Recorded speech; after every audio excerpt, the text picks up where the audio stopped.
मेरो दाजु सिलगढीबाट चढेर आएको बसमा अनि आलियापुर आइपुग्नु भएको थियो। आलियापुरको रातको 10:30 बजी चाहिँ पिसाब फेर्छ भनेर उर्लिनु भएको थियो। उर्लेदेखि चाहिँ मेरो दाजु आजसम्म अब बेपत्तै छ, भेटेको छैन। अनि यता आलियापुरसम्म हामी खोज्नलाई आउनु भएको थियो। आलियापुरको मान्छेले भन्नुभयो कि यता यो जयगाउँमा छ भन्ने कुरा गरेर जयगाउँको मान्छेले चाहिँ फेरि के अरे उता फोन गरेर यता जयगाउँमा छ तिमीहरूको मान्छे भन्ने कुराले हामी यतासम्म खोज्न आउनुभएको छ। अनि केही खबर पाउनुभयो यहाँ जयगाउँमा? जयगाउँमा हामीले केही खबर गर्न सकेको छैन। थानासित कन्ट्याक्ट गर्नुभयो? थानालाई?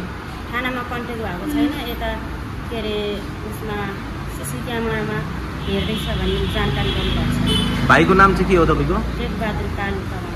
उमेर कति होला? 42 साल। 42 साल। तपाईँको नाम? मेरो नाम धनमाया तामाङ। तपाईँ चाहिँ कहाँको बासिन्दा हुनुहुन्छ? म चाहिँ नेपालदेखि मिजोराम आइगल भन्ने जग्गामा बस्नुहुन्छ। बिहान काँक्रा भित्तामा 7 बजी पुगेको थियो। त्यहाँबाट उसको बहिनीलाई नानी भेट गरेर नानी दिएर फर्किएको। 2 बजी काँक्रा भिटाबाट हिँड्यौँ हामीहरू। 5 बजीको गाडीमा उठ्यौँ दिप गाडीमा। 10:30 बजी आलिपुरद्वारमा पिसाब फेर्छु भनेर ओर्ल्यो।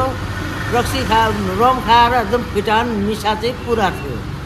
त्यो निसाको उसमा पिसाब फेर्छ होला भनेर मैले हेरेँ, भेटिनँ। नभेटेपछि मान्छे खोज्नु पठाएँ। दौड्दा दौड्दै कहाँ गयो लापत्ता भयो। त्यही मान्छे गुम भयो। जम्मा 10 जना। नाम माग्नुहुन्छ नाम पनि दिन्छु। ड्राइभरहरूले खोजेको, यता अरू हाम्रो बस्तीको मान्छेले पनि खोजेको। त्यो बस्तीको नाम मान्छेको पनि फोन नम्बर छ मसित, त्यो पनि मागे म दिन्छु। त्यहाँदेखि अहिले हामीले बाटो हेऱ्यौँ, आउँछ भन्दा नआएर बेपत्ता भएर साह्रै भएन भनेर जाउँ त भनेर म पनि साथमा खोज्न आएको। अनि तपाईँ जयगाउँ चाहिँ के भएर पुग्नु भएको? उहाँ त अलिपुरमा हराउनु भएको थियो। अलिपुरमा आएको थिएँ नि, भाइ बहिनीहरूसँग आएको। बिहान जयगाउँबाट लु केटा त उहाँ पुग्यो अरे, जयगाउँमा छ अरे, आज गयो भने भेट्छ, नभएदेखि भेट्दैन भनेर खबर पायौँ र हामी लु हिँड केटा हो जाउँ भनेर लिएर आएको म। र हजुरको नाम र परिचय के हो? मेरो नाम इन्दिरा खरेल हो। र तपाईँ चाहिँ कहाँको बासिन्दा हुनुहुन्छ? म मिजोरामकै हुँ।